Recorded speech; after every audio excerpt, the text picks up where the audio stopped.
حضور نے نا لوگوں کو سمجھایا تھا. پہلے لوگ کسی عقیدے کے قائل ہی نہیں تھے. محبوب نے سمجھایا کہ دنیا مختصر ہے.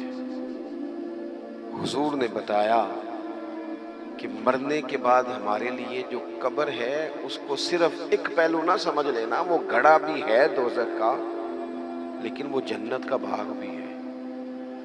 نبی پاک نے لوگوں کو ایجوکیٹ کیا، تعلیم دی، سمجھایا کہ تم ایک نظریاتی زندگی گزارو. فقط یہ 50-60 سال کی کل زندگی نہیں، یہ تو تمہیں بھیجا گیا ہے کام کرنے کے لیے، کاشتکاری کرنے کے لیے. مرنے کے بعد تم نے اس کاشتکاری کا پھل کاٹنا ہے. تم اب یہ تعلیم اتنی راسخ ہو گئی لوگوں کے دلوں میں، اور صرف لوگوں کو نہیں سمجھایا. وہ ہمارے ہاں پیران نظام یہ کرتے ہیں، لوگوں کہتے ہیں فقیر ہو جاؤ، فقیر ہو جاؤ، فقیر ہو جاؤ. لوگ فقیر ہوتے جاتے ہیں اور پیر صاحب امیر ہوتے جاتے ہیں. وہ مالدار ہوتا جاتا ہے، لوگوں کو فقر کا سبق پڑھاتا جاتا ہے. نبی پاک علیہ السلام نے لوگوں کو جب یہ کہا نا کہ زندگی چند روزہ ہے، تو یہ تعلیم لوگوں کو تو دی، لیکن اپنا حال یہ تھا ایک وقت روٹی کھائی اور 3 وقت فاقہ کیا. محبوب نے چٹائی پر آرام فرمایا. حضور موٹے بان کی چارپائی پہ لیٹے، موٹے بان. اور حضرت عمر فرماتے میں تبن سخت تھا، لیکن حضور کی کمر پر جب میں نے چارپائی کے نشان دیکھے تو میں رو پڑا. یا رسول اللہ، اللہ کے دشمن اتنی موج میں ہیں اور آپ تو. حضور نے ایک تو یہ ہے نا کہ آپ کی پیار میں کوئی رو رہا ہے تو بندہ کہے کوئی نہیں بس حالات ایسے، نہ. محبوب نے نظریہ بیان کیا، نظریہ. فرمایا عمر تم پسند نہیں کرتے کہ وہ تھوڑی سی دنیا میں آسانی دیکھیں اور آخرت میں رسوا ہو جائیں، اور ہم دنیا میں تھوڑی سی مشکل دیکھیں اور آخرت کی ساری عزت اللہ ہمیں ہی عطا فرما دے.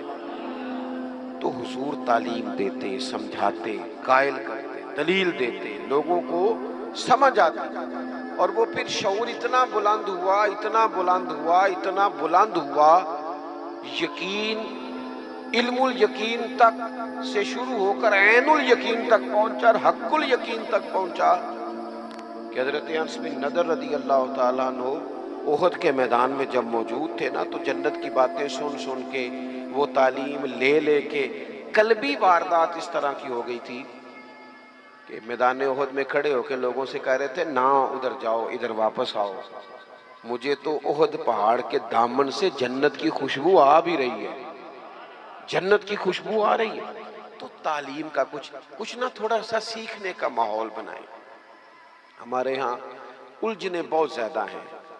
ایک لمبی تعداد ہے لوگوں کی جو ہر وقت ذہنی کشمکش کا شکار رہتی ہے. ایک تناؤ ہے، ایک الجھاؤ ہے. میں گزارش کرتا رہتا ہوں بزرگوں سے تو نہیں، جو دوست احباب ہیں علماء کی جماعت میں، کہتا ہوں کہ لوگوں کے جو مسائل ہیں اس پر گفتگو کی جائے.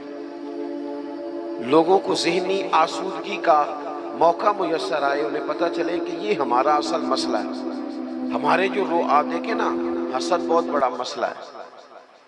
اس پر نبی پاک علیہ السلام کی درجنوں احادیث موجود ہیں، اور اس کے ہر پہلو پر حضور نے ہمیں سبق دیے.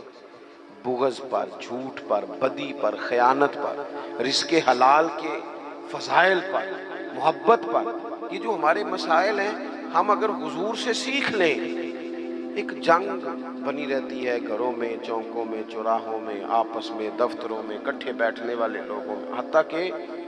حتیٰ کہ دینی ماحول میں بھی اگر چند لوگ مل کے کام کرتے ہیں تو وہاں بھی کچھ نہ کچھ آپس میں چیزیں دلوں میں موجود رہتی ہیں. شرط یہ ہے کہ ہم حضور سے سیکھیں، کشادگی پیدا ہوگی، دل بڑے ہو. تو نبی پاک نے اپنے لیے بطور معلم کا لفظ اعزاز کے طور پر حضور نے بیان کیا.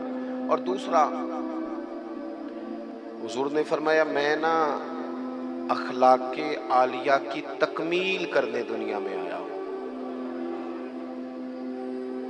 ایک ہوتا ہے کوئی اچھی بات کرنا، بہت سارے لوگ اچھی باتیں کرتے ہیں، اور آج کل تو سارے لوگ یہ اچھی باتیں کرتے ہیں، پر مسئلہ صرف اتنا ہے کہ کرتے دوسروں کے لیے. جتنی اچھی باتیں ہو رہی ہیں وہ ساری اچھی باتیں دوسروں کے لیے. اگر وہ اچھی بات جو ہم کر رہے ہیں صرف وہ والی کریں نا جس پر ہم عمل کرتے ہیں، تو جو تبلیغ عمل سے ہوتی ہے وہ دیر پا ہوتی ہے، اس میں وسعت ہوتی ہے. اللہ کے پیارے رسول صلی اللہ تعالی علیہ وسلم نے صرف اچھی بات نہیں کی، آپ توجہ کریں گے میری بات پر، حضور نے صرف ایسا نہیں کہ ایک اچھی بات محبوب نے کر دی، حضور نے وہ والی اچھی بات کی ہے کہ اس سے زیادہ اچھی بات ہو سکتی نہیں۔ اعلیٰ حضرت کہتے ہیں سارے اچھوں سے اچھا سمجھئے جسے ہے اس اچھے سے اچھا ہمارا نبی۔ ایک ہوتا ہے روٹین میں کوئی خیر کی بات کرنا، اور ایک ایسی بات کر دینا کہ پھر گنجائش باقی نہ رہے۔ نبی کریم علیہ السلام نے وہ خیر کی باتیں کی ہیں کہ مزید پھر گنجائش ہے۔ یہ جو ہمارے یہاں مصیبت بن گئی ہے نا کہ ہم نے وہاں سے بھی سیکھنا ہے دانش، وہ ہمارے اسکولوں کالجوں کی دیواروں پر انگریزوں کے قول بھی لکھ دیے۔ تو میں کہتا ہوں کیا احادیث ساری یاد ہو گئی تھی بچوں کو؟ قرآن مجید کی آیات یاد ہو گئی تھی؟ اور کیا کوئی ایسی بات تھی جو حضور نے بیان نہ کی ہو، جو آپ کو ادھر ادھر جانا پڑا؟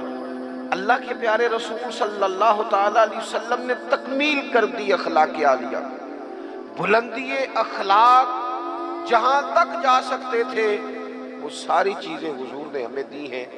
اخلاق کی کوئی ایسی بات نہیں جو رسول پاک صلی اللہ تعالی علیہ وسلم نے ہمیں نہ بتائی ہو، اور وہ باتیں ہمیں یاد بھی ہیں۔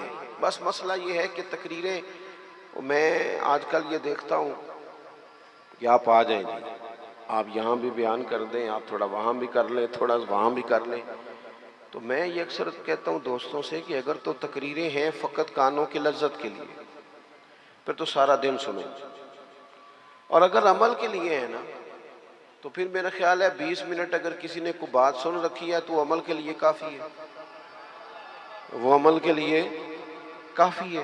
وہ بزرگ ایک مثال دیا کرتے تھے کہ ایک شخص نے کسی مولانا سے سن لیا تھا، بعض اوقات لوگ کھیتوں میں قضائے حاجت کے لیے جاتے تھے پیشاب کرنے، تو کہا سخت جگہ پہ پیشاب نہ کرو، وہ اس لیے کہ پیشاب کے چھینٹے پلٹ کر کپڑوں پہ نہ آئیں۔ تو اس بیچارے نے وہ مسئلہ سن لیا، وہ صرف نعرے والا نہیں تھا نا، عمل والا تھا۔ اس نے پھر نہ اپنی رومال میں ریت باندھ کے کندھے پہ رکھ لی، جہاں اسے قضائے حاجت کا موقع آتا وہ پہلے ریت رکھتا، اس میں وہ پیشاب کرتا تاکہ میرے کپڑوں کو۔ تو کسی نے کہا چل دوبارہ محفل میں جانا ہے، کوئی سننا ہے، تو کہنے لگا نا بھائی بس، وہ جو ایک مسئلہ سنا تھا اس کے لیے کندھے پہ ریت اٹھائے پھرتا ہوں۔ یہ ایک سادی بات ہے لیکن سمجھنے کے لیے ہے، اگرچہ آپ ہنسے پر سمجھنے کے لیے ہے نا، کہ جن کا عمل کرنے کا مزاج تھا وہ تو یہاں تک تھے، اور جن کا خیال یہ کہ اب ویکھیا ساڑی محفل ہوئی، پھر راتی پھر آپ مزہ گیا ہے، او ہو کیا بھئی آپ نے اور میں نے یہی تو کام کیا ہے۔ نبی کریم نے بلند اخلاق سکھائے۔ ایک حدیث اگر میرے ملک میں نافذ ہو جائے نا، ایک، کتنی کہہ رہا ہوں؟ ہاں نہ نہیں کرتے، آپ ناراض ہیں؟ کتنی؟ ایک پہ عمل ہو جائے نا، ایک پہ بس، تو سارے مسئلے حل ہو۔ ایک بات، اور لمبی چوڑی نہیں، حضور کو جو اللہ نے جوامع الکلم عطا فرمائے ان میں سے ایک بات، اللہ کے پیارے رسول علیہ السلام نے فرمایا میرا مومن وہ ہے۔ اتنی بڑی بلند اخلاق کی بات ملے گی نہیں آپ کو۔ فرمایا میرا مومن وہ ہے جو اپنے لیے پسند کرتا ہے وہی اپنے بھائی کے لیے بھی پسند کرتا ہے۔ لو ختم ہو گئی بات۔ آج کے بعد زندگی میں یہ ایک بات طاری کر لو، ایک صرف، کہ جو اپنے لیے پسند کرنا ہے وہی اپنے، کوئی ملاوٹ ہوگی، کوئی آدمی غلط چیز بیچے گا، کوئی غلط چیز بنائے گا، کوئی خرابی پیدا ہوگی، کیوں کہ اس نے نا، میں دکان پہ ایک دفعہ کپڑے خریدنے کے لیے بیٹھا تھا تو ایک صاحب کہنے لگے پیر صاحب یہ لے لے آتے، میں بھی پایا ہے۔ میں کیا سارے نو یو دیا کر جڑا آپ پانا ہے۔ دیکھو نا یہ کیا بات ہوئی، آپ کو پہچان ہے نا کہ یہ کپڑا ٹھیک ہے، تو آپ باقیوں کو بخرید، آپ مارکیٹ سے لے کے ہی وہی آئیں بس، جو آپ سمجھتے ہیں کہ یہ لوگوں کے لیے۔ کیوں ہم اس طرح کا کام کرتے ہیں؟ کیوں نہیں ہم سمجھتے کہ یہ غیر نہیں ہے، یہ ہمارے اپنے لوگ ہیں؟ یہ کیسے ہو سکتا ہے کہ کسی کے بچوں کو آپ ملاوٹ والی چیز کھلائیں اور بیماریاں آپ کے گھر نہ آئیں؟ یہ کیسے ہو سکتا ہے؟